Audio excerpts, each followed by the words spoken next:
Assalamualaikum warahmatullahi wabarakatuh. Perkenalkan, nama saya Zulfikri Asmi, NIM 12013008, Prodi Teknik Elektro Angkatan 2020, kelas Sinyal Sistem RA. Di sini saya akan menjelaskan yaitu tugas kamus 5 kosakata yang dibuat setiap bertahap, setiap minggunya atau setiap pekan. Menggunakan latexoverlife.com template EEE transaction. Lalu dipresentasikan. Kamus 5 kosakata tiap pekan yang menjawab 5W tambah 1H tiap kata. Di sini saya akan menjelaskan dengan menggunakan aplikasi online LaTeX atau aplikasi online yang bernama Overlife. Yang di sebelah kiri ini merupakan codingan untuk membuat sebuah kamus 5 kosakata. Dan sebelah kanan ini melakukan recompile sehingga menghasilkan dari kamus dari setiap codingan yang kita buat untuk dapat membuat sebuah kamus 5 kosakata. Judul besarnya yaitu kamus 5 kosakata dengan nama saya Zulfikri Asmi, NIM 12013008. Lalu abstrak kamus 5 kosakata ini untuk mendapatkan kosakata yang ditemukan pada sebuah buku dan jurnal yang dilakukan secara bertahap dalam mata pelajaran sinyal sistem seperti sinyal, amplitudo, frekuensi, amplitudo modulation atau AM, analog to digital converter atau DC, sistem digital, fasa, impuls, transformasi Fourier, signum, Dirichlet, sinusoidal, eksponensial, RAM, integral, turunan, fungsi periodik, fungsi G6, fungsi ganjil, discrete time sinusoid, dan radian. Selain itu juga menampilkan penjelasan setiap kata tersebut dengan menggunakan bahasa 5W dan 1H, yaitu apa, mengapa, siapa, kapan, di mana, bagaimana yang dijelaskan dengan secara perinci dan jelas. Kata kunci yaitu sinyal, amplitudo, frekuensi, amplitudo modulation atau AM, analog to digital converter atau DC, sistem digital, fasa, impuls, transformasi Fourier, signum, Dirichlet, sinusoidal, eksponensial, RAM, integral, turunan, fungsi periodik, fungsi genap, fungsi ganjil, discrete time sinusoid, radian. Pada minggu pertama materinya yaitu tentang konvolusi yang saya jelaskan sebelumnya, dan minggu kedua yaitu tentang mathematical description of signal. Sudah saya jelaskan. Di sini saya akan menjelaskan pada minggu ketiga yaitu sambungan dari minggu kedua, mathematical description of signal part kedua.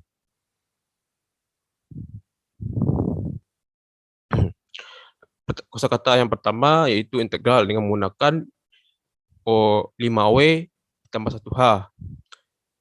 Apa yang dimaksud dengan integral? Integral adalah bentuk operasi matematika yang menjadi inverse atau kebalikan dari sebuah operasi turunan dan limit dari jumlah atau suatu luas daerah tertentu. Integral dibedakan menjadi dua, yaitu integral tertentu dan integral tertentu.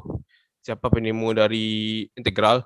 Menurut sejarah, tokoh yang mengembangkan dan memperkenalkan konsep diferensial dan antidiferensial atau integral dalam ilmu matematika adalah Gottfried Wilhelm Leibniz atau dikenal dengan Leibniz. Lalu bagaimana definisi dari integral? Integral tertentu merujuk pada definisi integral sebagai inverse atau kebalikan dari turunan. Sedangkan integral tentu didefinisikan sebagai jumlahan atau daerah yang dibatasi kurva atau persamaan tertentu.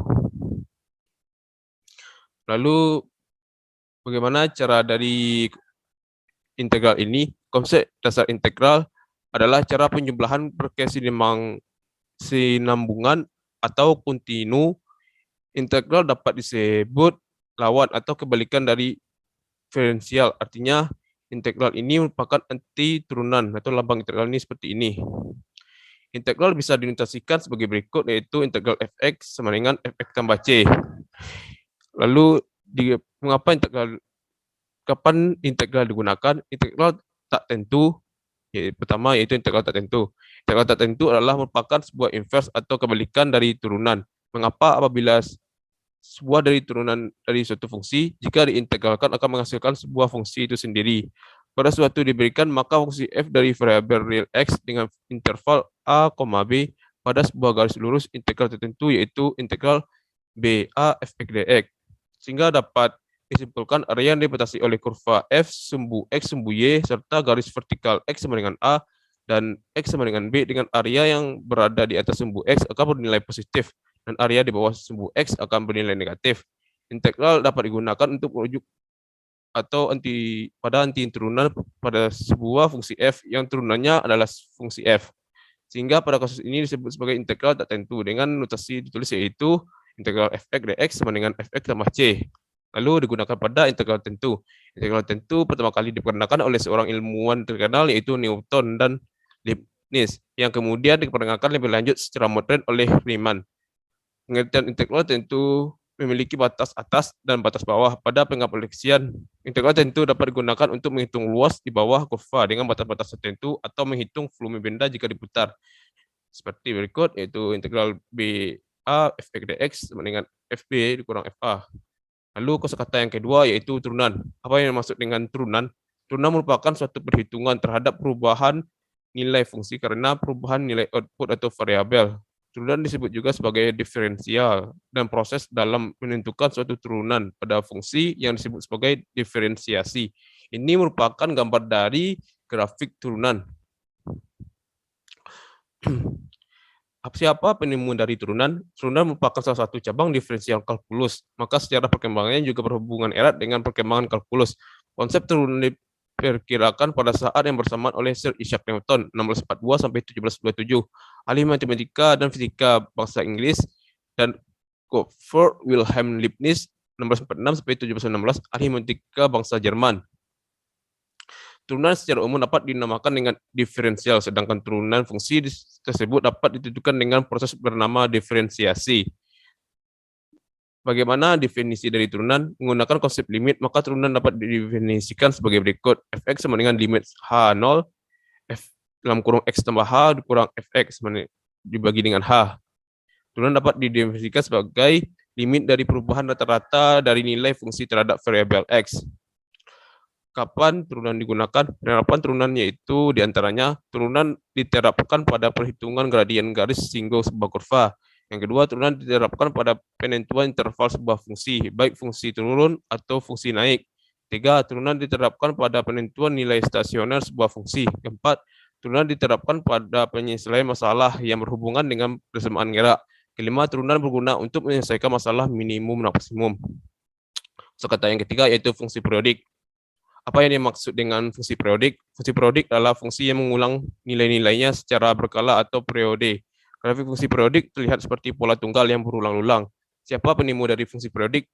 Jean-Baptiste Joseph Fourier, 21 Maret 1768 sampai 16 Mei 1830, adalah matematikawan dan fisikawan Perancis yang paling dikenal karena mengawali penyelidikan Derek Fourier dan penerapannya pada masalah arus panas.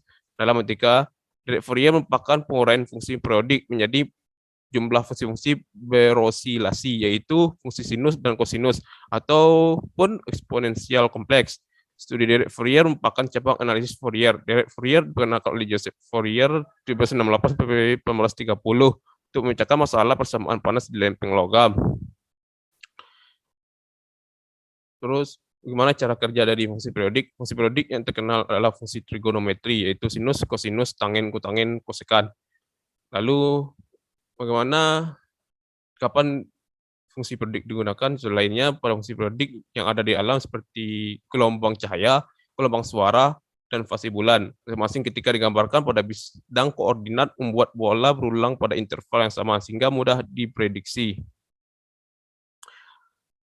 Kapan fungsi periodik digunakan? Kapan fungsi digunakan sebagai fungsi yang berulang dengan pola tertentu. Dalam bahasa matematis, suatu fungsi dikatakan periodik jika fungsi tersebut memenuhi hubungan fx sama dengan f dalam kurung x tambah l, dengan l adalah periode fungsi.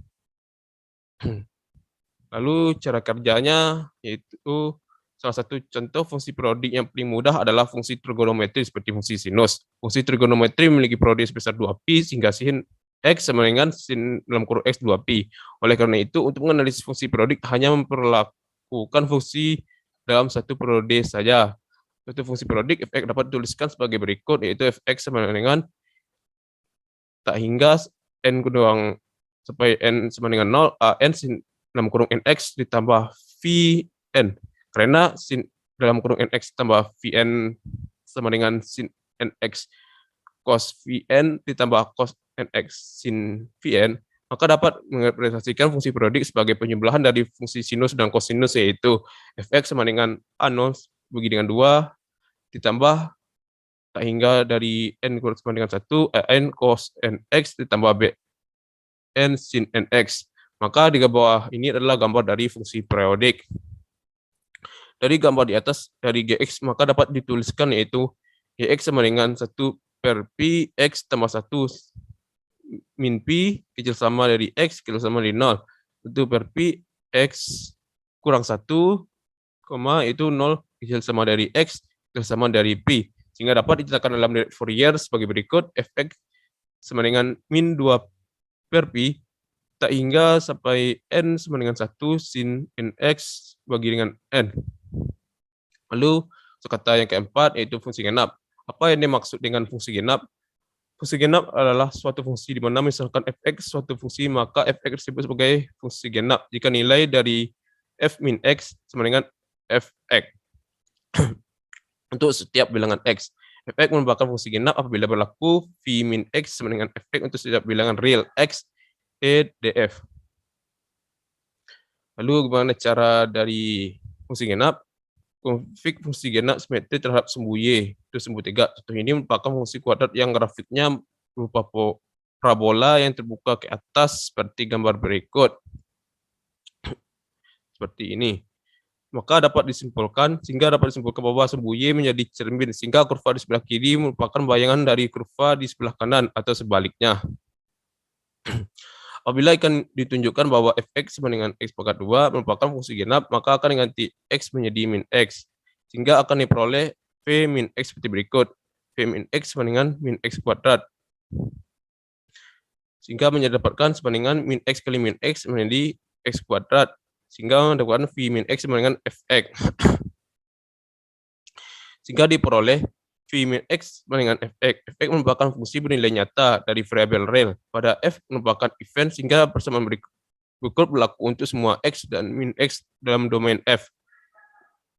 Fx sama dengan f min x atau fx kurang v min x sama dengan 0. Maka di mana fungsi dari graf ini berlaku secara geometris merupakan grafik dari fungsi genap yaitu simetris sehubungan dengan sumbu y yang dimana grafik tetap tidak berubah secara refleksi terhadap sumbu y. Contoh yang merupakan fungsi genap yaitu fungsi fx cos sama dengan cos x. Ini adalah gambar dari integral fungsi genap dan rumusnya yaitu rumusnya integral dari min a gt dt sama dengan 2a integral dari 0 gt dt. Yaitu kosakata yang kelima fungsi ganjil. Apa yang dimaksud dengan fungsi ganjil? Fungsi ganjil adalah suatu fungsi di mana misalkan fx suatu fungsi maka fx disebut sebagai fungsi ganjil. Jika dinilai dari f min x sama dengan o min vx itu setiap bilangan x. Contoh yang merupakan fungsi ganjil yaitu fungsi fx sama dengan sin x. Fx merupakan fungsi ganjil apabila berlaku v min x sama dengan min vx untuk suatu bilangan real x integral df. Tapi fungsi ganjil simetri terdapat titik asal 0,0. Contohnya adalah fx sama dengan x pangkat 3 min x yang merupakan fungsi kubik yang grafiknya seperti gambar berikut. Itu adalah cara kerja dari fungsi ganjil. Ini merupakan gambar dari fungsi ganjil. Hingga dari gambar tersebut sehingga titik 00 menjadi cermin. Maka kurva di sebelah kiri sumbu y merupakan bayangan dari kurva di sebelah kanan sumbu y atau sebaliknya. Apabila ingin ditunjukkan bahwa fx dengan x pangkat 3 min x merupakan fungsi ganjil, maka digantikan x menjadi min x sehingga diperoleh seperti berikut. F min x sama dengan min x pangkat 3 kurang min x. F min x sama dengan min x pangkat 3 ditambah x. Hingga f min x sama dengan min x pangkat 3 kurang x. Hingga mendapatkan f min x sama dengan min fx. Sehingga diperoleh yaitu v min x sama dengan min vx. Vx menjadi fungsi bernilai nyata dari variabel real, sehingga v adalah ganjil jika persamaan berikut untuk semua x dan min x dalam domain f sebagai berikut. Min vx sama dengan v min x atau vx ditambah v min x sama dengan 0. Terus kapan fungsi ganjil berlaku? Sehingga secara geometris grafik fungsi ganjil memiliki simetri rotasi terhadap asal, yang dimana grafik tidak berubah setelah rotasi sebesar 80 derajat tentang asalnya. Contoh yang merupakan fungsi ganjil yaitu fungsi fx sama dengan sin x. Ini merupakan gambar dari integral fungsi ganjil beserta rumusnya, yaitu a integral min a dt dt sama dengan 0. Lalu kosakata yang keenam yaitu discrete time units. Apa yang dimaksud dengan discrete time unit? Sistem waktu discrete adalah operator matematis atau pemetaan yang mentransformasi sinyal ke sinyal lainnya. Secara umum, notasi yang digunakan yaitu T dalam kurung titik. Sebuah sinyal diskrit Xn akan menjadi bentuk sinyal diskrit periodik apabila terjadi perulangan bentuk setelah suatu periode R tertentu. X dalam kurung N tambah R sama dengan Xn. Pada satu kasus sinyal sinus yaitu Xn sama dengan A cos omega N ditambah dengan theta. Bentuk umum sinusoidal waktu diskrit periodik dt dengan periode fundamental N0 adalah Gn sama dengan A cos 2pi Mn bagi dengan N0 ditambah 0 ditambah theta, atau A cos 2pi M F0N ditambah theta, atau Gn sama dengan A cos MP0N tambah theta, di mana M dan N0 adalah bilangan bulat. Oleh karena itu, kebalikan dari bilangan bulat tidak seperti sinusoidal dt. Si sinusoidal dt tidak harus periodik. Jika sinusoidal dt memiliki bentuk Gn A cos 2pi Gn tambah theta, di mana K merupakan rasio bilangan bulat atau bilangan rasional, untuk Gn menjadi periodik. Jika K dalam bentuk pi atau Q, di mana dan semua faktor persekutuan dalam pi dan Q telah dibatalkan, maka periode dasar sinusoidal adalah Q, bukan Q atau Qp, kecuali kalau pi sama dengan 1. Ini merupakan gambar dari periodik sinusoid, dan bawahnya itu sinusoid apriodik. Lalu bagaimana dari definisi dari discrete time sinusoids, yaitu dua sinusoidal dt yang terlihat pada beda dalam analitiknya dapat dirumuskan yaitu G1n sama dengan A cos 2pi K1n tambah theta, dan G2n sama dengan A cos 2pi K2n tambah theta. Maka didapatkan persamaannya yaitu K2 sama dengan K1 tambah 2mp. Keterangan di mana M adalah bilangan bulat. Lalu karena N waktu diskrit dan bilangan bulat, maka persamaannya yaitu A cos 2pi K1n tambah theta sama dengan A cos 2pi K2 N tambah theta. Lalu kosakata yang ketujuh yaitu radian. Apa yang maksud dengan radian? Radian merupakan satuan pengukuran sudut dengan simpul tengah lingkaran yang sisinya dipotong oleh lengkungan keliling, dan yang juga memiliki panjang sama dengan jari-jari. Satuan sudut dalam bidang yang dilambangkan dengan rad. Sudut yang dibentuk oleh dua jari keliling diukur dalam radian, sama dengan panjang busur yang dibatasi oleh jari yang dibagi oleh jari-jari, yaitu theta sama dengan S bagian R, di mana theta adalah sudut, S adalah panjang busur, dan R adalah jari-jari. Bagaimana definisi dari radian? Radian adalah satuan pengukuran yang didefinisikan sebagai 180 derajat, kadang-kadang yang disingkat dengan rad atau sebagai subrad, yang biasa digunakan untuk ukuran melingkar. Radian adalah satuan standar pengukuran untuk sudut. Cara kerja dari radian ini, satu radian adalah sudut yang dibentuk oleh dua jari lingkaran di mana panjang busur di depan sudut tersebut sama dengan panjang jari lingkaran, karena keliling lingkaran adalah 2πr. Maka besar sudut sebuah lingkaran sama dengan 2pi radian, dan jika besar sudut satu keliling lingkaran adalah sama dengan 360, maka 2pi radian sama dengan 360, sehingga satu radian 360 bagi 2pi. Jadi satu radian 53,3248 atau sama dengan 53,19 derajat. Siapa penemu dari radian? Radian pertama kali disusun oleh matematikawan Inggris yang bernama Roger Coates pada tahun 1714. Meskipun ia tidak menyebutkan nama satuan pengukuran ini, kata radian pertama kali muncul di media cetak pada tahun 1873. Ini adalah gambar dari sebuah radian. Sehingga di mana penggunaan dari radian itu yaitu pemanfaat radian dalam pengoperasian dalam kehidupan sehari-hari, yaitu digunakan dalam satelit komunikasi luar angkasa. Kedua, itu mengukur jarak antara dari satu bintang ke bintang lainnya. 3 digunakan dalam pengukuran luas tanah. Yang keempat mengukur tinggi gunung dan sisi miring. Ini merupakan referensi yang saya ambil dari sebuah buku maupun jurnal. Dan saya menjelaskan sebelah kiri codingannya, yaitu date ini tanggal minggu ketiga, yaitu 14 Februari tahun 2022. Lalu section adalah judulnya Mathematical Description of Signal yang part kedua. Subsection adalah kosakata, indent ini adalah membuat sebuah paragraf, chat ini adalah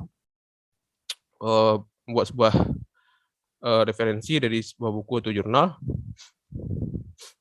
Ini untuk membuat sebuah rumus.